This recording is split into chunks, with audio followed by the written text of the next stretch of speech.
Hi everyone. Hi everyone. Welcome to this live stream. My name is Noé. I'm a product specialist here at Arturia. My job is about doing demos, training people in stores so that they can show you the products. And yeah, today I'm with Martin. Yeah, I'm Martin, or Martin in French, and I am the lead sound designer on Pigments, Pigment 6. So I've been working on the presets, the wavetable, the samples, and working together with other sound designers to make the product sound as best as we could. So yeah, I hope you will enjoy the sounds. Yeah, as you guys know, we just released Pigment 6 last week. And yeah, what can we say? It's been a blast since then. So many good feedback. Yeah, it's a great update with a lot of new features. It's been one of the biggest updates since the beginning of Pigments. Definitely. So, yeah. And we're going to go through these features and a bunch of cool hidden features and yeah, cool sound design stuff. Yeah, we're going to try diving a bit into the nerdy stuff, I might say. So you can like find some cool tricks to put in your tracks and stuff. Yeah, by the way, Pigment 6 is on sale. There's an intro offer on it. It's $99 instead of $199 euros, dollars, depending on where you come from. And we've got Exploration sound bundles, sorry, on sale. They're $19.99 instead of almost $90. Yeah. Which is quite a bargain. So yeah. And yeah, by the way, Pigment 6 is free if you are a Pigments 5 owner. So yeah, enjoy it. Yeah, and you've got great different stuff in the Exploration sound banks. You got one for the bass music, one for the lo-fi music, and one for the granular, more kind of experimental tones. So yeah, really different, but if you can grab the tree and you want to try different stuff, don't hesitate. Yeah, and there's a lot of presets in each sound bank. It's like, I think 150. Yeah, no, 450. Yeah, that's for the tree. Oh yeah, like, yeah. If you do like one sound bank is 150. So it's yeah, a lot of presets. You've got quite so much to do with it. Yeah. So yeah. So don't miss out on the intro offer. Make sure to check it out. And yeah, let's jump in. Yep, sure. So do you want to talk about the Modal Engine first? I think that's what we have to start with this. That's what everyone wants. Yeah. Like everyone wants to talk about the Modal Engine. So it's really one of the biggest new features because a new engine is always a big thing. But like it's really cool to finally have a physical modeling engine directly inside a modern synth, because if you look at, well, for example, the Faceplan, Current, Serum, they're great modern synth. You can do different sound design tasks on it, but you don't have any physical modeling kind of really directly built like this inside as an engine. And so Pigments is the first really to do that, and in a really simple way, which is really understandable and easy to use, beginner friendly, I would say, and it sounds really great. So that's awesome. Yeah. Yeah. So how does it sound? So for example, this is an example patch. I'm going to disable the other engines. So we have some really clean keys that have a great transient, but it's really organic as well. It's what I like about this engine is it can have a great punch, but it can be really organic as well. So that's really a transient patch. And another cool thing that I really like about this engine is that it has two main sources of exciters. You have transient collision mode, and you have a friction mode. So the collision is going to be more for the transient, and the friction is going to be for more sustain, like kind of for pads and like atmosphere sounds and stuff. So for example, this patch, it has one first hit that is like excited with the transient generator, and the sustain of the patch comes from the noise exciter, which is to the right here. So yeah, it's really cool to blend these two aspects together in the same engine, but in like shaping the tone in different ways. Definitely. So yeah, one other thing I really like is the granular exciter, which is one of the like friction exciter modes, because you can have it in hertz, but you can also have it synchronized to BPM. So if you want to like have stuff that really synchronized to your beats and tracks, it's a great way to have this directly inside the generation part of the engine. You don't have to put a function on like the output volume or anything. You can do it, but of course, but like you directly have a way to control the synchronized parts directly in the generation. So that's cool. Yeah, definitely. It's so much more hands-on compared to what you would have to do if it wasn't there, actually. Yeah. So yeah. So that's really cool. A cool thing about this engine, I like. And yeah, I like to usually use it as a texture layer. For example, if I got a main wavetable engine, like something quite stable, quite digital, let's say, which has like, you know, phase reset and stuff. And for example, this, I have a sample which is playing the main part, but there is like a top part that is played with the Modal Engine. I can change the timbre, and you have this really grainy, like organic grains on top of it. That sounds like maybe a bit like granular, but like not the same. It's really something else, you know. It's really different as a tone. So yeah, if I remove it, the patch becomes like more simple, less detailed. You don't have that top end, which is quite cool. So yeah, I usually use it for that. And you can combine it with the envelope follower too, but we'll see that a bit later in the stream. Yeah. Cool. A thing that I really like about it as well, it's a feature that we developed, especially with Maxime, one of the product managers. It was this slider, which controls the amount of the fundamental frequency, the first harmonic. Yeah. Because in sound design, usually in like modern synth and stuff, when you craft, for example, basses, you usually want your sub to be clean, mono, and like phase reset and stuff. Yeah. And you want maybe your upper harmonics to be a bit more spread out. And this is a great way to have a really stable sub like this, because what I did is I'm using a sine wave as the sub, which is phase reset and everything. And then for the Modal Engine, I have the bass, like the first harmonic, entirely cut out with the slider set at 0. So, but I tuned it at the same frequency, bass frequency as the wavetable. So it's like, it's the same tone, but it's just removing the fundamental, so it doesn't clash with the main sub. Definitely. So that's, and you can do the inverse if you want. For example, if you remove the wavetable and you want like a fundamental with this, that is more present, it's possible. But here I've got detune and stereo, so that's not something that I want here, because it's going to be spread out in the stereo field. So yeah, that is a trick that you can use.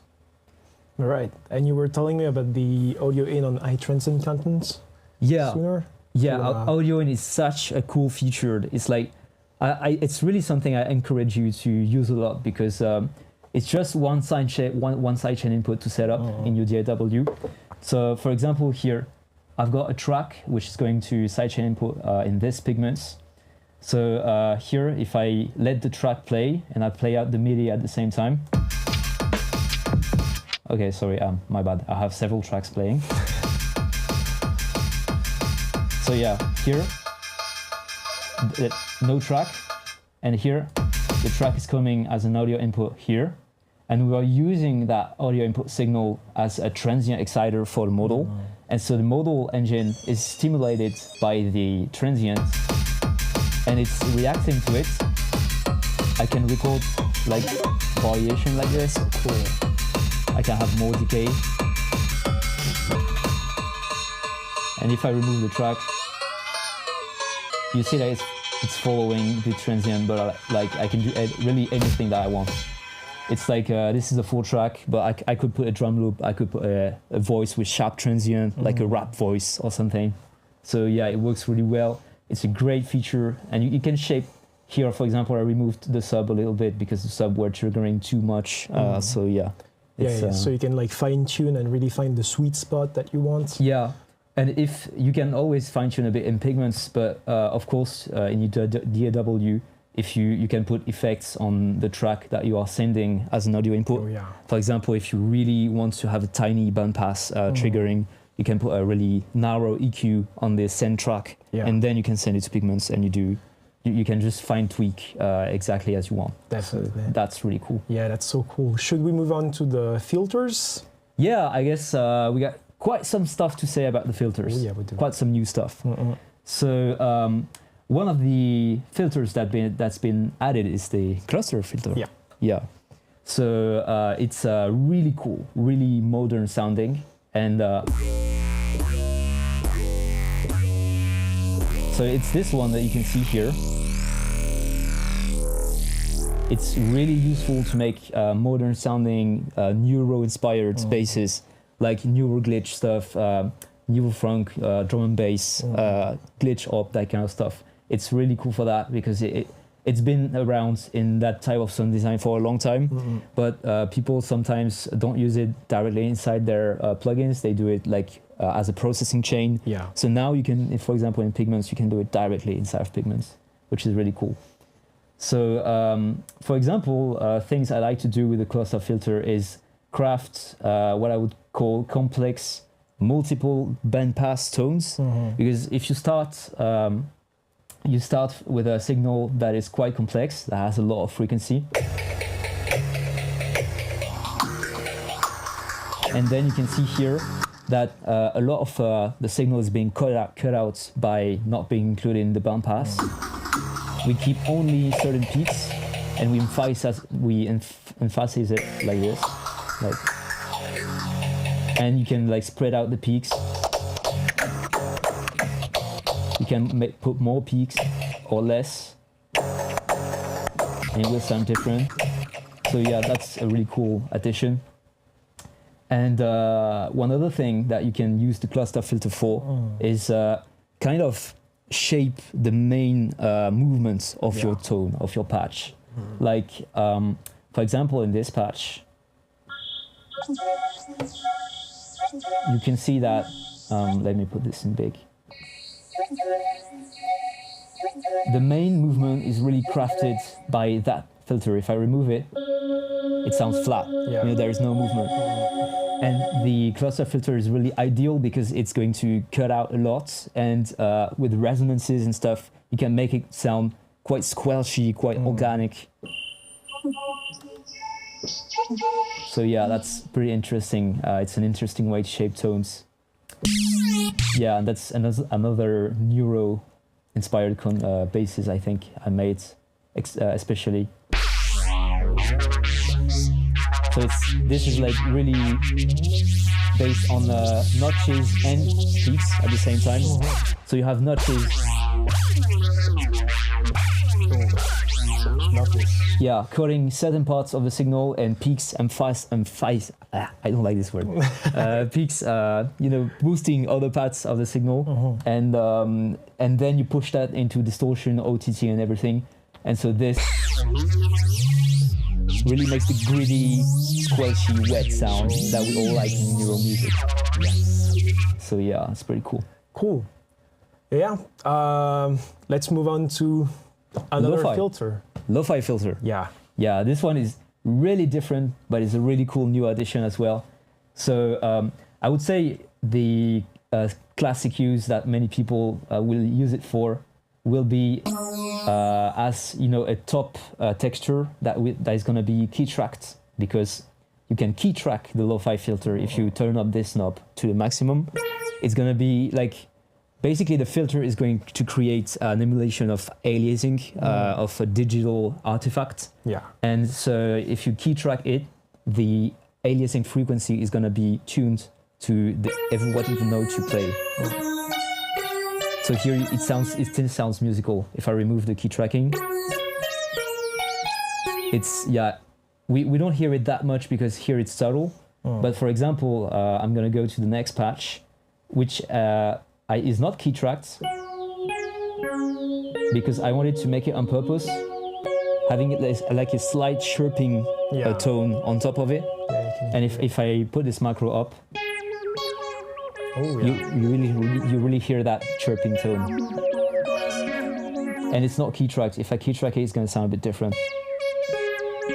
It's less it's less of an artifact now. So depending on the context, you might want to key track it, you might not want to key track it. It depends.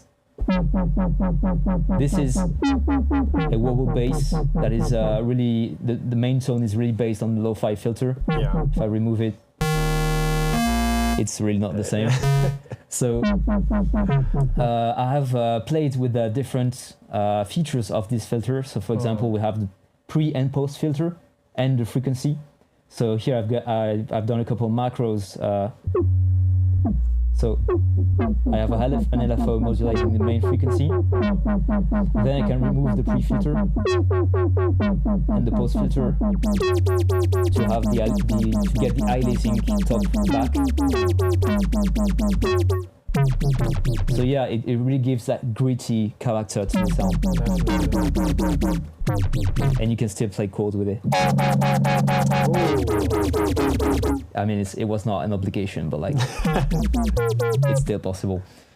And yeah, it can be also used to make really gritty basses thanks to the jitter, because you hear it's really fast, really noisy. Oh yeah, it is. And that's mainly because of the jitter. Because if I remove the jitter, it becomes quite static. Yeah. It's like digital, but it's static. And if you crank the jitter up, it really gives that randomness, that noisiness back. Oh wow. And this is really, if I remove the filter, it's like, it's cool, but it's too clean. It's like really modern, really clean.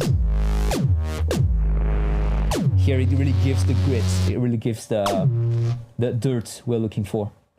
So it's and another cool thing, a cool trick that might not be the first thing you do, but which is pretty cool, is stacking two lo-fi filters. But for example here, what I did is I entirely key tracked the first one, but absolutely not the second one. And the two have two different frequencies.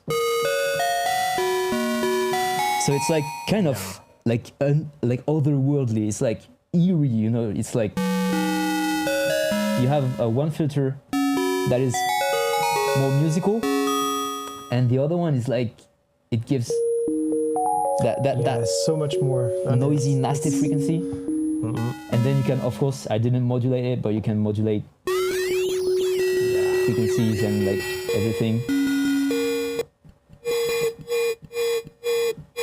So yeah, really cool, and you can put a macro and modulate several parameters of the two filters at the same time. So yeah, of course, it works well. So cool. Yeah, I love this one as well. It's really really innovative, really cool. Definitely. And we had a major update on one of the filters that was already present on the last version. And yeah, let's move on to this one. Yeah, so you guys may be familiar with classic filter, and there are many different modes inside. So of course the famous low passes, band passes, high passes, notches. But the new thing, one of the new things is that we have all passes now. So if, for example, you're familiar with a disperser effect, or you like to do phase manipulation, this is really something that can be really nasty with the phase. So here, if I remove the filter, you can hear it. It doesn't sound the same. It's like a bit flat. And if I put it, it's like it's like that wobbling phase effect. That's really cool. And of course, it's exaggerated a bit because it's 36 dB per octave all pass, but you can have it more subtle and use it in many different contexts. So that's a cool thing. Another really cool thing about that filter is that we have added a drive knob, a drive feature. So here, for example, this patch, it's only sine waves. It's like if I remove the filters, and it's just sine waves. So really basic. Yeah. And one thing, I'm using the drive for two different things. So I've got one sine wave that is pitched at 0 and one that is 1 octave above. I'm sending the first sine wave entirely into the first one and the second sine wave entirely into the second one. And then I'm here with this knob, I'm putting the two filters in parallel, so they are not sending one into the other.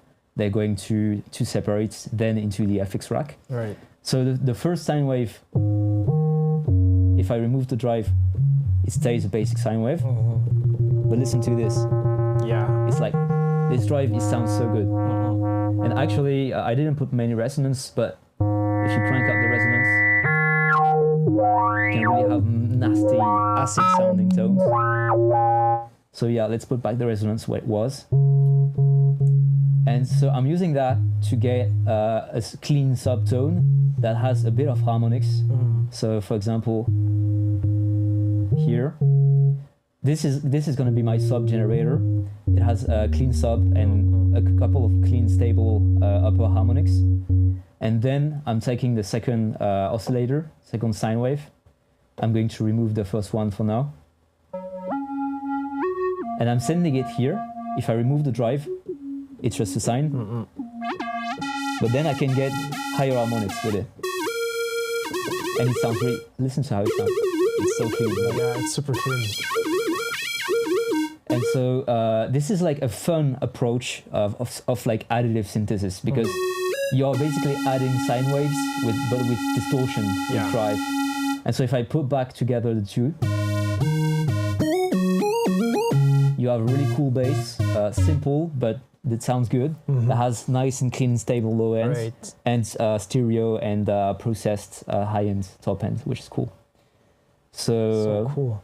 Yeah, and of course these filters, they can be used to shape your signal coming from different sources and kind of mix them before they hit the FX rack.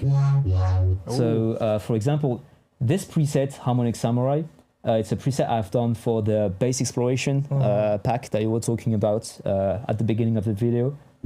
So it's inspired by a deep dubstep. Oh yeah. Quite wobbly, quite deep. And for example here, I am using the classic low pass 6 to just tame up the high end, because I have some noise samples that is going through, as well as some wavetables that have a lot of harmonics. So I want to tame a bit that high end and push it a bit with a drive, so I can, you know, really already have it sounding a bit analog and controlled. Then I'm putting some of the signal, not everything, so not the fundamental, but I'm putting partially that noise signal and that second wavetable signal entirely into the second filter, which is a band pass. So if I mute the first one, it's just a band pass. So I can drive that a bit more. I have the analog mode. And by the way, the difference between analog and digital is going to be mainly on the resonance. So if you crank up the resonance in analog, it's still sounding quite consistent. Whereas if you are in digital, you can have some nasty tones as well, but it's definitely not the same behavior. Anyway, here I'm using it to shape my signal. So I can filter out certain frequencies before it hit the FX rack, and then I'm processing it into the FX rack, and I was able to like premix my signal before that way. So not that many people use filters for mixing, I would say, inside of synth, because of course when you do it, post-processing is different. But inside of synth, you can already pretty much premix your signal using that. So it's a pretty cool trick. Right. Yeah.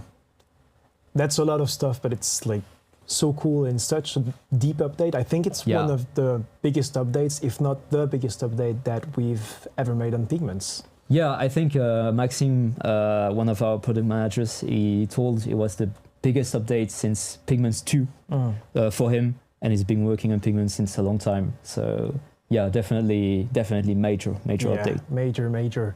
And yeah, there's a vocoder even. I mean, yeah, that's also one of the new things. Like there's a vocoder, and it's so cool because like in the modern VSTs synthesizers, like Faceplan and Current, Vital, and Serum, yeah.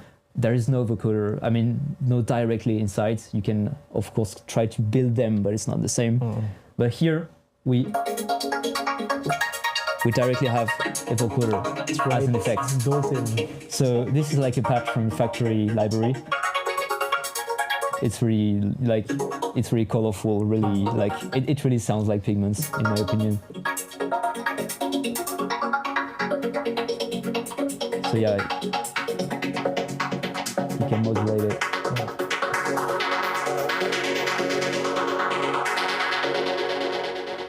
So yeah, this is like a basic use of the vocoder because it sounds quite vocal. Yeah. It's like one of the main uses. But you can also use it to make cool color bass patches.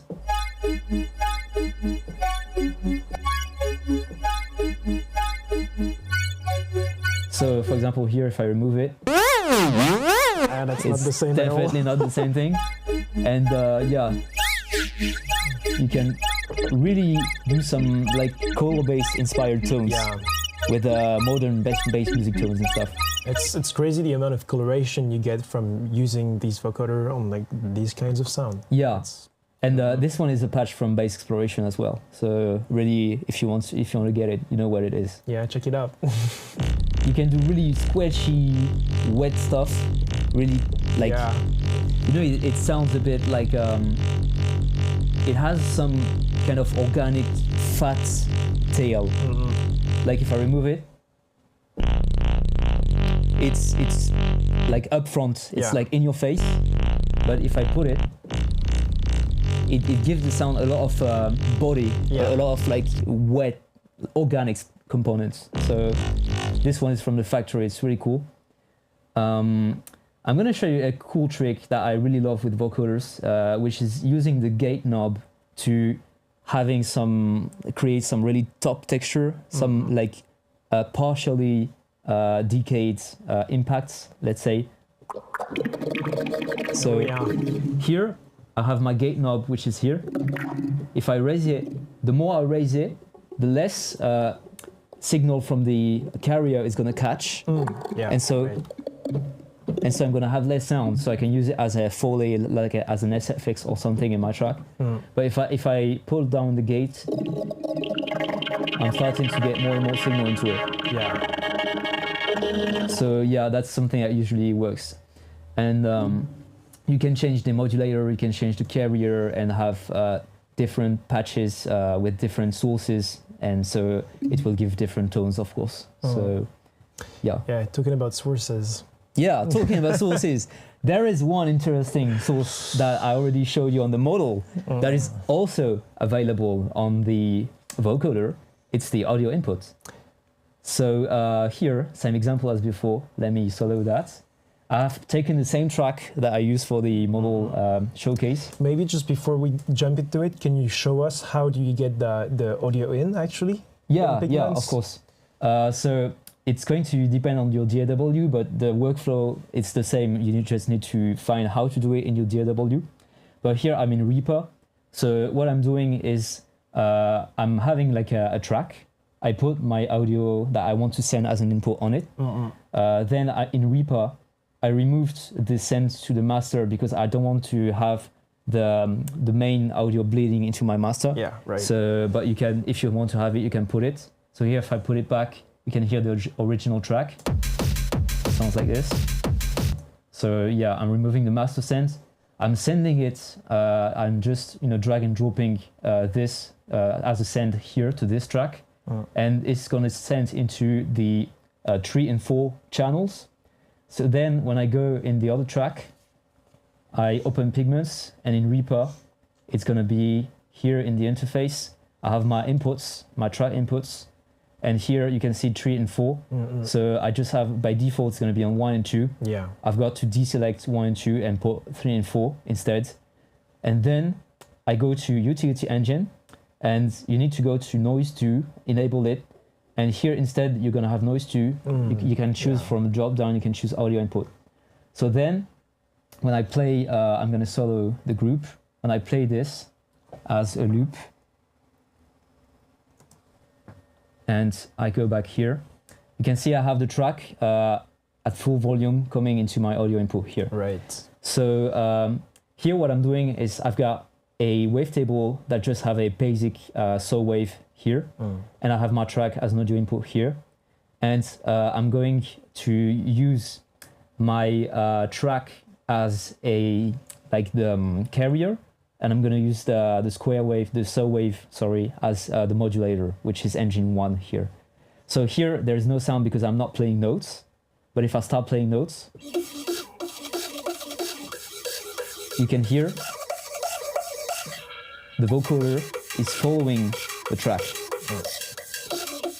And so I can do really cool stuff. Like everything is modulated at the moment with an envelope lower, but like if I want to modulate it in real time,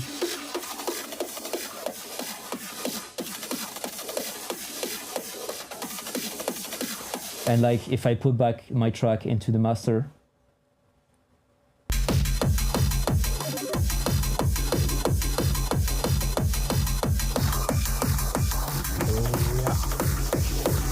so yeah, it works well because there is a lot of transient in this track, a lot of drums, really hard hitting drums. But if you put any contents that has a lot of transient, it could work well as well. So yeah, I love this feature, it's really cool. Yeah, love it too. Yeah. What's next? Next, we have some new modulators. Yeah. Yeah, that's also a big thing. And I love that. So for example, we have a new voice modulator. So basically what it's going to do is every time you're going to play a note or every time you're going to have a new voice opened in polyphonic, for example, synth, there will be a value attached to this note or this voice, depending on the mode you're using.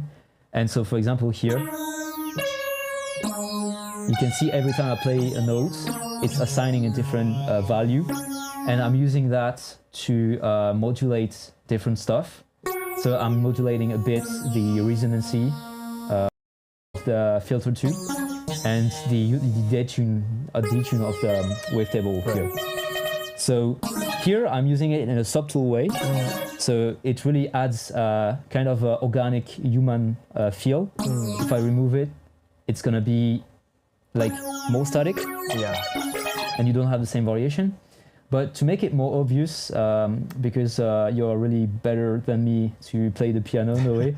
So if you want to play a little bit of this patch, maybe people will see a bit better.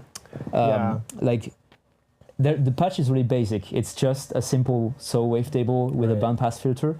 And there is a lot of subtle modulation going on many different parameters with 3 different voice modulators. So if you play it, you can see that it's going to be I'll have a shot. Quite human.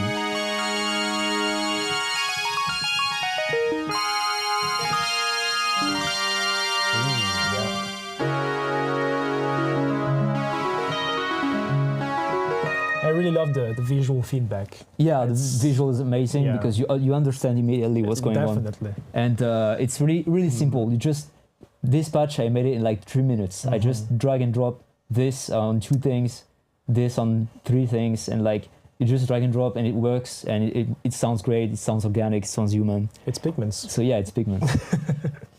So yeah, we have new random modes as well. So because the voice modulator is like it's in the random section, but in the random section we also have the random modulator, which is called random because it's really versatile. Yeah. It's before we had the binary, we had the trimming, and we had the sample and the hold. Yeah.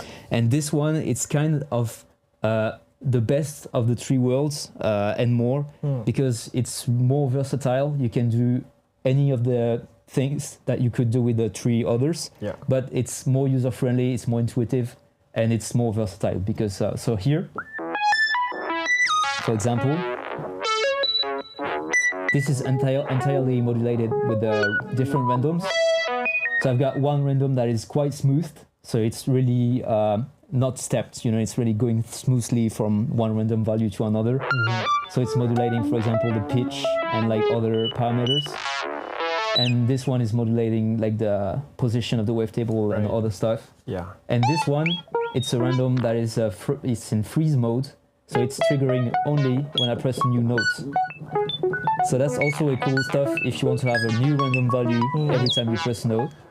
It's a great way to do this. So for psytrance, it's for psychedelic music, it's great. It's like and for many other stuff, but like I see the first usage psychedelic music, you immediately drop it and it works. So yeah, It's great. great new thing as well. And moving on to the envelope follower, right? Yeah, that's also something I really personally love. On I a do love personal it as well. level. Oh yeah. So that was one of the patches from the factory I showed you a bit before. And there is an envelope follower. It's in the combinate section. And you can see here, I'm tracking what's coming out of the engine 1. So the sample here. So it's really following the volume. I put a really quick attack and a quick release. So it's really following really sharply what's going on with the amplitude.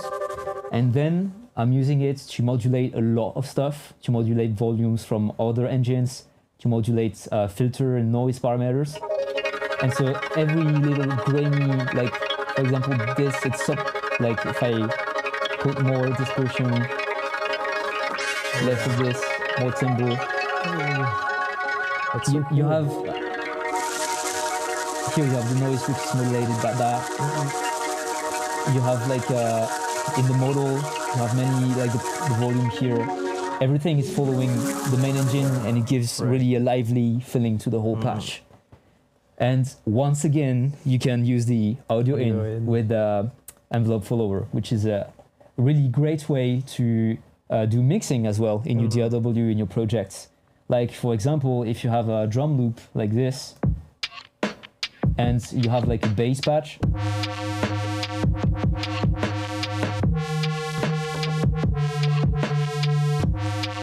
so here, exactly the same process as we just saw before. I routed the track as an audio input here. And so you can see when I play the patch, and there is no drum loop playing, it's like really static. But when I have the drum loop, it's here, it's followed by the envelope follower. I have a release that is a bit longer because I wanted to kind of dance with the drums. And it's like modulating some stuff. The cutoff, the position. And I have another envelope follower with different settings, so I can have one that has a sharper attack and one that has a bit longer attack and modulate differently different things. And I could also use audio input on one and like filter here. So for example, if I follow the filter here, I can like play my thing.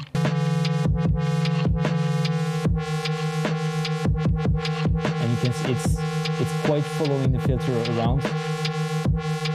So yeah, here I get signal from the filter, and so I can modulate, for example, FM amount like this. So yeah, you can really follow anything with it. Yeah. That's really cool as well. Yeah, we had a question on this, and the question was, is it an envelope follower or simply a transient trigger? No, it's really an envelope follower. Yeah. So meaning it takes a signal and it really tries to create a new signal which is gonna like have the base signal as a tracker, an input, and it's like a slew limiter in modular. Yeah. It's like it's trying to create a second signal which is gonna be following the first one. Yeah. So yeah. I hope this answers the question. I think it does, yeah.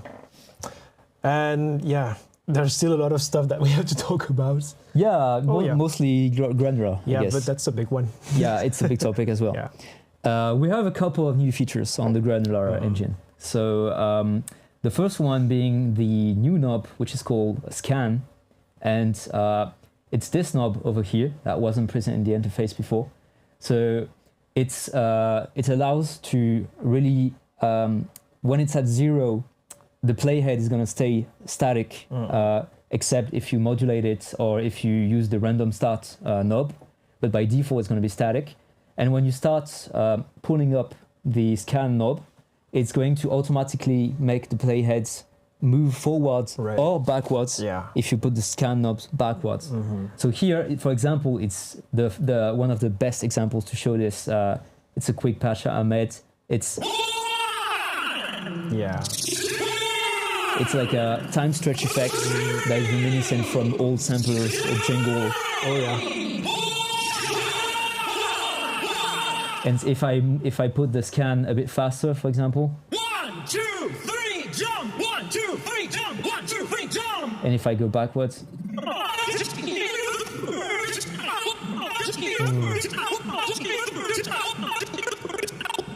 Oh, love that. Yeah. So it can do some quick and nice sounding stuff. Yeah. And it's great to scan through samples. So for example, if you like, I think in this patch I have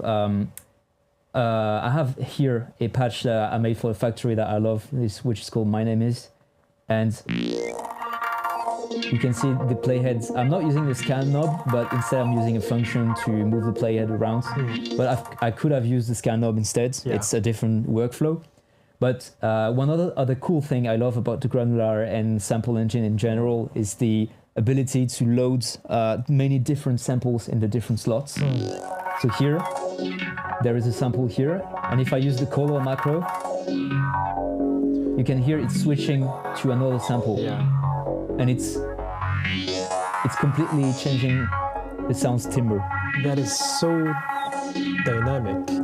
Like, getting from how many sounds do you have there? It's like 6 different sounds. Yeah, 6 different sounds. And they are all included in the Pigments factory samples. Crazy. So yeah, that's cool. And we have a new round robin and random per grain and per key feature. So it's a really cool thing that you can do to make your patch more playful, I would say.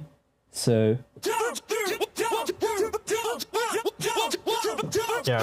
So here, to break down the context a little bit, I've got two sample engines. So this is the first one. I took the 1, 2, 3 jump sample that you heard just before with the time stretch. But here what I did is I cut the sample into the 4 parts. So we got the 1, the 2, the 3, and the jump in the 4 different slots. All this is possible directly inside Pigments. You just have to edit the sample in the edit section here. You don't have to cut it inside your DAW and drop it. It can be done directly inside Pigments. And so what I did is I go to map, and here in map you can choose round robin or random. And so here for the first engine I took round robin per grain. So what it means is that every time there's going to be a grain from the Granular engine that is triggering, it's going to cycle and pick the next slot. Oh, wow. You can see it on the visual. Yeah. So, for example, if I put more grains, every time it's taking the one just next. And if I were to do it per key instead, here we have a sequence, so it's playing several keys, but if I remove the sequence, 3, jump, 1, 2, and if I put grains back, you can hear it cycling between. And so, for example, if I activate this at the same time, and this one I'm going to put it slower because it sounds better. So we've got this one, which is round robin, and we got this one, which is random per key. And if I put back the sequence,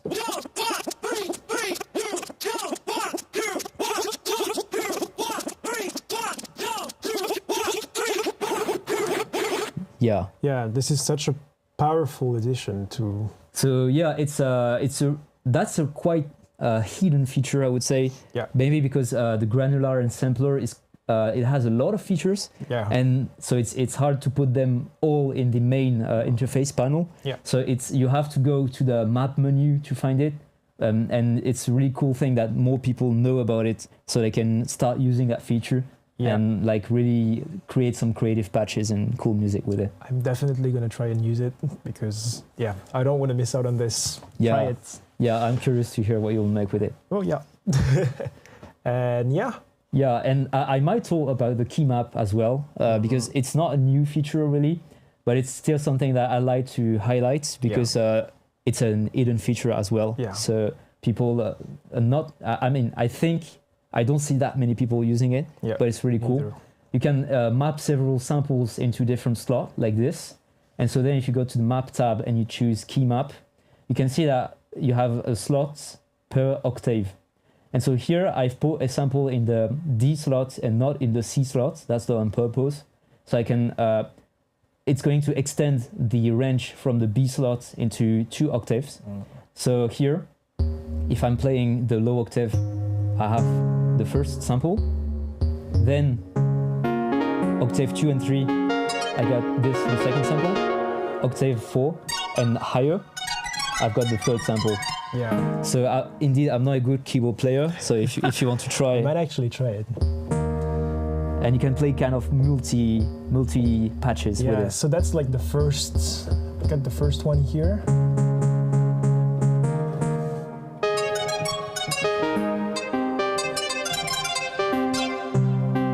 So it's a bit like an organ when you have like left hand, right hand. You can do different stuff. Definitely. So interesting. Yeah, so that's a feature that is that should be used a bit more, I think. So I hope this would give you some insights about how to use it in your productions. Yeah. I think we might have a few questions worth checking. Yeah. About Granular, we've got one which is how do you scan across multiple samples like that? I think you just showed it, but if you want to get back on it. Yeah, sure thing. So it was in the My Name Is patch. What I did is I have a macro here, which is called color, because it's changing the main patch color. And so what this macro is doing is it's just, when I go to map, the map tab, I have one of the options, which is called sample pick. And when you select sample pick, you have a knob like this with all slots split across the knob. And the macro, I just took my macro and I drag and drop my macro here. And so my macro is covering the whole range of all slots. So you can see on my screen, when I move the macro, for now it's in the slot A, so it's playing sample A. Here it's going into slot B, so it's playing sample B. Here sample C, D, E, F, etc. And so this is done with a macro, but I can do it with anything. So for example, if I take an LFO, I'm going to put this LFO and put it here. So here this LFO is going to cycle through the knob. And you can see it's doing the job of the macro I was doing, but automatically. So you can modulate it any way you want. Yeah, so cool. Yeah, that's really a cool thing that is maybe not that used as well. I think it is not, but it's like, yeah. I'm going to start using it more because there's really a lot of things to be made with this one. That's great. Yeah, so if you guys have any questions, drop them in the chat and we'll try and answer them as soon as possible. Yeah. Thank you guys for the feedback. It's so cool. I saw one that was super fun.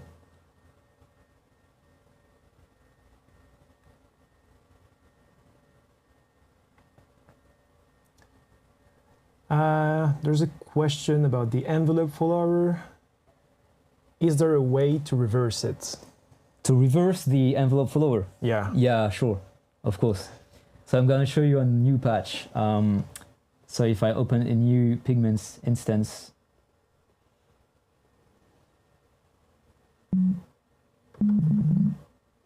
yeah, my computer is starting to be a bit slow because I've got like 50 different instances open. But like, you have your envelope follower in the combinate menu. So it's here by default. So let's imagine you have an LFO going to the volume, just for a quick example. So you have a volume doing this, you follow the first engine. You you have a sharp release, sharp attack. Oh yeah, sorry, I should have done it on this volume, I think.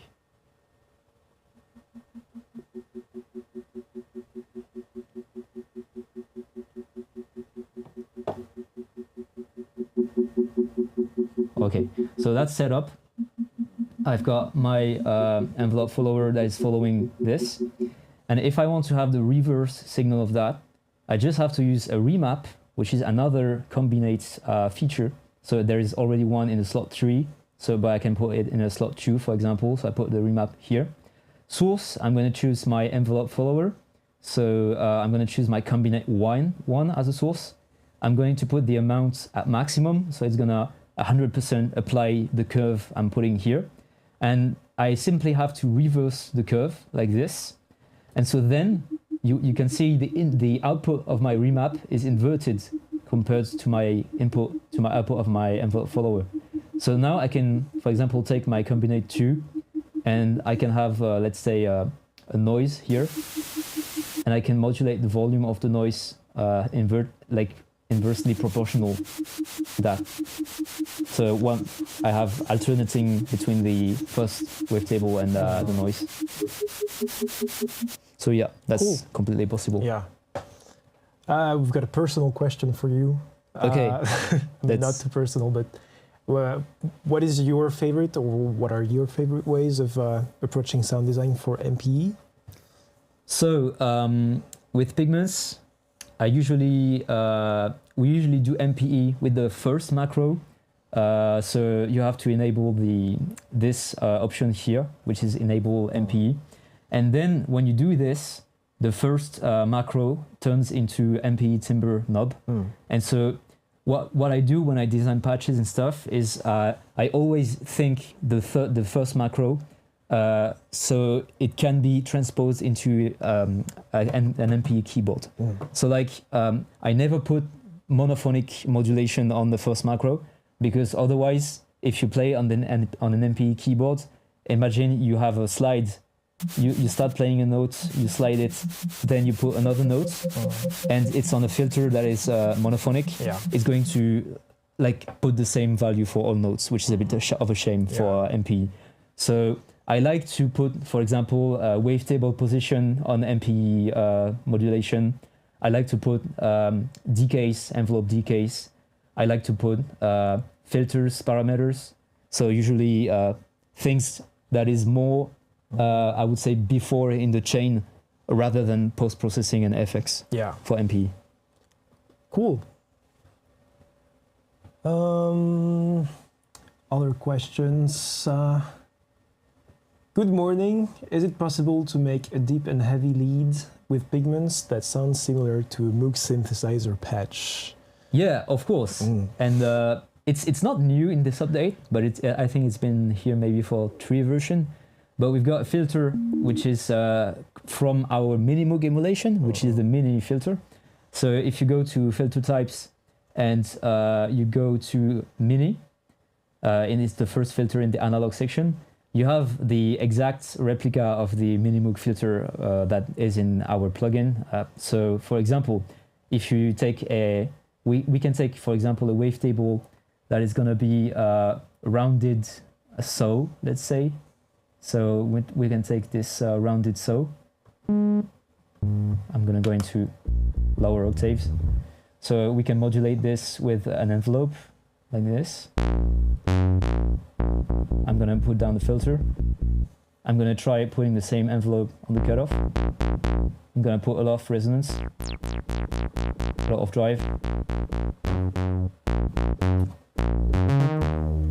So yeah, this is polyphonic. Maybe we want this legato, a bit of glide, and you already got something quite fat. And of course, you can modulate all parameters to have different stuff. Yeah, it sounds like it. Cool. Yeah, and I could totally see myself using the classic filter on this and crank up the drive so that it gets fatter. Yeah, it's really... Actually, before, when I made sound design on previous Pigments versions, before we had the classic filter with the drive, I use the mini filter a lot for the drive. Definitely. So yeah, that's really useful to give some color to your patches as well. Cool. So it's possible. Yeah, definitely. Do we have any other questions? Just checking the chat, guys.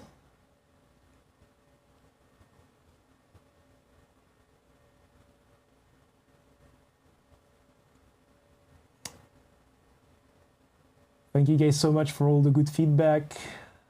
Yeah, I hope you're enjoying it. It's really cool to show all this to you. So cool. I hope you will enjoy the sounds, the features. I hope it will give you some insights about how to create your own sounds if you want to get into sound design, because it's really a big passion. So it's cool to make it possible for more people with tool like this. So yeah. Yeah. And yeah, I think there was one last question. Can you show us the voice modulator? Yeah, I can show it a bit more in details. Sure. So here, let's take a basic patch. If you need to go to random first, and by default it's going to be on slot 3, but you can load it on any slot. And by default, it's going to set to 8 voices and reassign, which means that here I play these 3 notes, and if I play this again, it's going to be assigned to the same voices number, I would say. But if I play another note, they're going to take other allocation, but it's going to be always the same value per note. Yeah. If I go to the tab, the drop-down menu here, I can select another mode. For example, cycle. Cycle is going to go through every different value every time a note is being played, whatever the pitch. For example, if I do this, you can see it's cycling through every time. And if I use the random mode, it's just going to select every time randomly a new value. Like this. So you can have this unipolar or bipolar to modulate everything you need to modulate. You can reset it, or you can draw it by hand actually, like this. You can, for example, what I usually do is I randomize. I try until I got a shape that I like. I mean, usually I'm looking for something that has a lot of different values. I usually don't want something that is like this, but it depends. If you want something really smooth, maybe it can be useful. Then you can drag some of the stuff, and then you take it and you drag and drop onto some values. So here, for example, like this. And you can reduce the number of voices. So if you put only 3 values, for example, it will have only these 3 values. So sometimes it can be useful as well. Yeah. Cool. So can we keep the same patch and try to make it a bit fatter? Because we had a question on this, saying the patch sounded thin. Oh, you think this is sounding thin? Yeah. I think you can definitely make it sound a bit beefier. Okay, let's put some more release. Live sound design. Okay, let's put sub. Let's put this 1 octave. So now a new feature as well. If I press shift, I can directly shift an octave like this. Oh, that's handy. So I'm going to put a bit of detune. What I'm going to do is I'm going to put an envelope which is going to trigger the detune only after a bit of decay. We're going to put this into an analog filter with a lot of drive. We're going to put the same envelope here. So this envelope is a bit short. So what I can do is, instead of using another envelopes, I'm going to go to combinate and use the lag function. I'm going to take my envelope 2. I'm going to crank up a bit the amount. And so it's going to make my envelope a bit slower so I can use it in a bit different context. So I'm going to do it.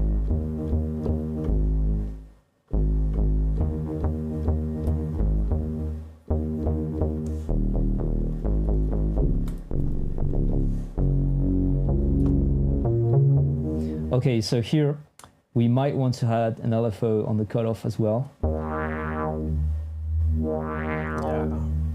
This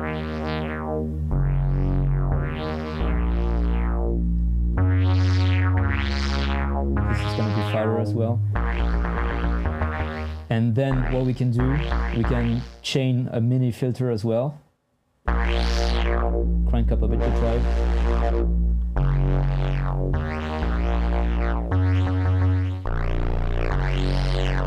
If we want to have more texture, we can have some noise. So for example, we have some crackles that are really good. If we go to, like, yeah, we have this bit crushed insect. I'm gonna just keep the high frequency.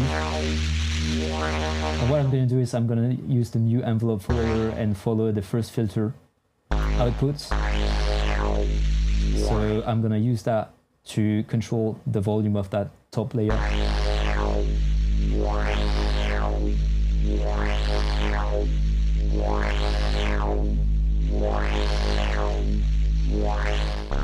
Here I can add, for example, a super unison. No, maybe actually let's add a delay instead. So delay.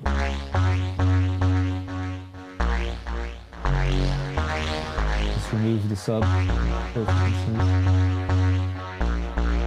Stereo.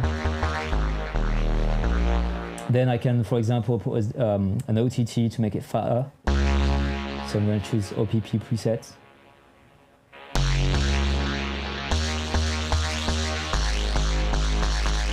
A bit more attack.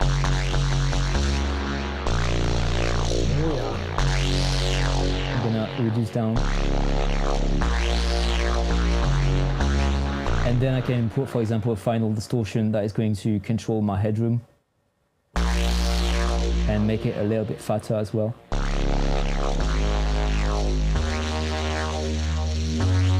Yeah, so I don't know if it sounds not thin anymore. It's not thin anymore, definitely not. Yeah, it's like a bit improvised. But...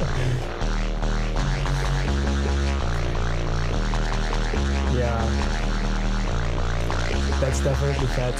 Yeah. Yeah, cool. Question, because you're going really fast on that thing. Yeah. But that's what's really nice about Pigments. Someone just asked, is it just click and drag? Yeah. Yeah, it's just take your mouse, you click and you drag, and then there is a cool new thing that I didn't show, which is with the sidechain modulation as well. So if I take a new patch to be a bit more clear, I go to, for example, my wavetable here. So I got my position. So you can see I can take my LFO1, I just click, I just drag. So nice. And it's already, I have the modulation. So I just have to go there and make it increase to have more modulation.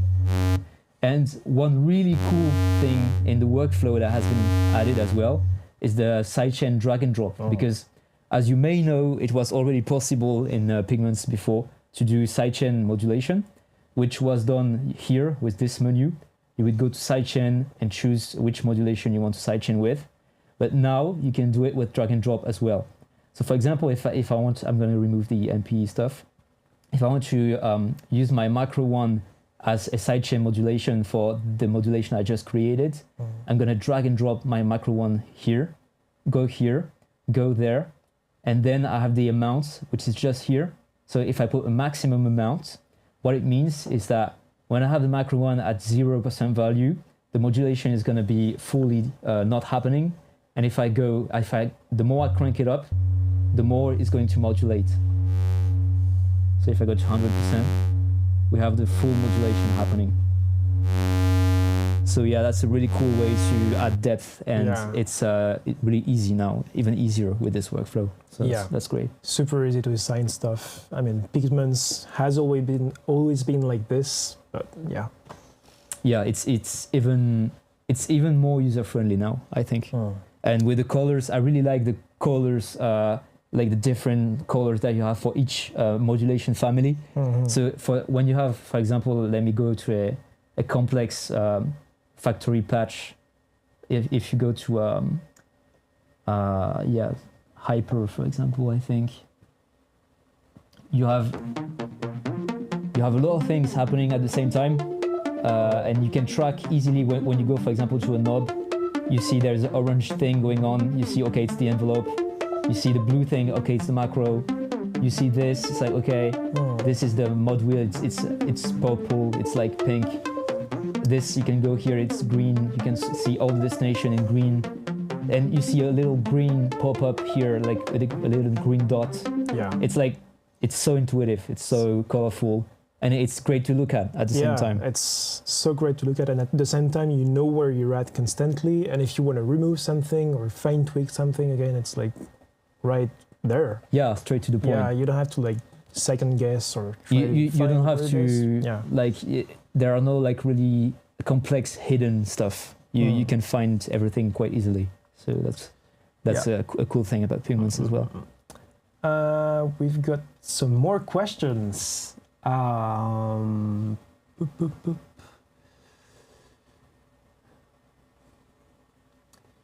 Can Pigments load/import pre-recorded samples into it for processing? Is it possible to route an audio track into Pigments and use the oscillator or the filter section on samples? Yeah, definitely. There's nothing that is not possible. That's like, can you do this crazy thing? Yes. Yes, of course. We're gonna do it right now. So if I go to my browser, I'm gonna take a new drum loop. So I'm taking a drum loop, I'm putting it here. So let's imagine this is your Foley or you're recording whatever, your voice, whatever you want. So I'm going to send this as a sidechain input, as we saw a bit earlier. So I'm going to remove that from my master. Then I'm gonna solo that. And if I draw a new patch, I go to Utility Engine, Noise 2. Here I choose Audio Input. And when I play, I forgot to set up my track input. So here I put 3 and 4. And once I play, I have my audio going in. So you can hear, so this is not heard, like this is not going through the master, but when I press a note here, and I have the drum loop playing at the same time, the drum loop is going through the whole engine. So what I can do, for example, I can remove the first engine. So now I have only the drum loop. And so now I can process this any way I want. So if I want to put, for example, the mini filter that we saw just before, I can do it. I can do this. Then I can modulate this with a function like this. I can go to the effects and put some reverb, some bit crusher. So yeah, you can use Pigments as an effect track if you want. Pretty much. It's maybe it's not the first use for it, but it can be. But it happens to work. It works. So yeah, you can use it like this if you want. All right. Maybe one last question. Can we encounter Larsen-like behaviors with the envelope follower on anything that adds to the volume? Sorry, I didn't understand. A question about like, can we get Larsen-like effects or behaviors? Feedback. Yeah, feedbacks. I don't think it's possible because I think we have prevented this behavior to avoid issues. So if you put because it's not audio directly, it's only values inside the envelope follower. So even if you crank up the input gain and you put, for example, this, even if it's like cranked up and it seems saturated or whatever, there is no audio. It's only value signal. Yeah. So yeah, no, you cannot really create a feedback with that. It's quite different. And there's a lot of questions coming actually. Yeah, I mean you're the stream conductor. Yeah, you decide. I'm just here to make sound. Can you quantize this? Can you quantize the random modulator? Yes, actually you can. There are different ways of doing it, and it depends what types of quantize and on what do you want to put it. So for example, if you're talking about pitch quantization, it's possible via this menu. So for example, if I go to my random and I assign my first random modulator here, I'm gonna make it a bit faster, I guess, so we can hear it really. So here it doesn't sound really musical because it's fully random. But if I press the little Q button, and here I have access to the 12 degrees of a scale. So by default, you can see already, even if it's not a scale, it's not random frequencies. Yeah. It's like notes, actual notes. And for example, if I want to put only root notes and fifths, I can do this. And what it's going to do is every note I'm going to press, it's going to play only root and fifth, even whatever, because this is transposed to be shown as a C. But if I play a G, it's going to be transposed on G, so it's going to play only G and +7, and same thing for the whole keyboard. And if you want to quantize other types of modulation, it's a bit more tedious, but it's possible. Which, I mean, by other modulation, I mean not pitch. For example, if you want to quantize cutoff modulation, let's say I have this, and I want to send the random to this, but I would like this to be a bit more quantized so I can control the steps a bit more. What I could do is use a remap in the combinate section. So I can go, let me put this in full screen. So I can go to remap. As a source, I can use my first random. So I take the random one here as a source. So, and here I can draw steps. So for example, if I draw 3 steps like this, you can see it's quantizing my random to fit these 3 scales, 3 steps output. Right, yeah. So when the random is like between this and this, it's gonna output only this step.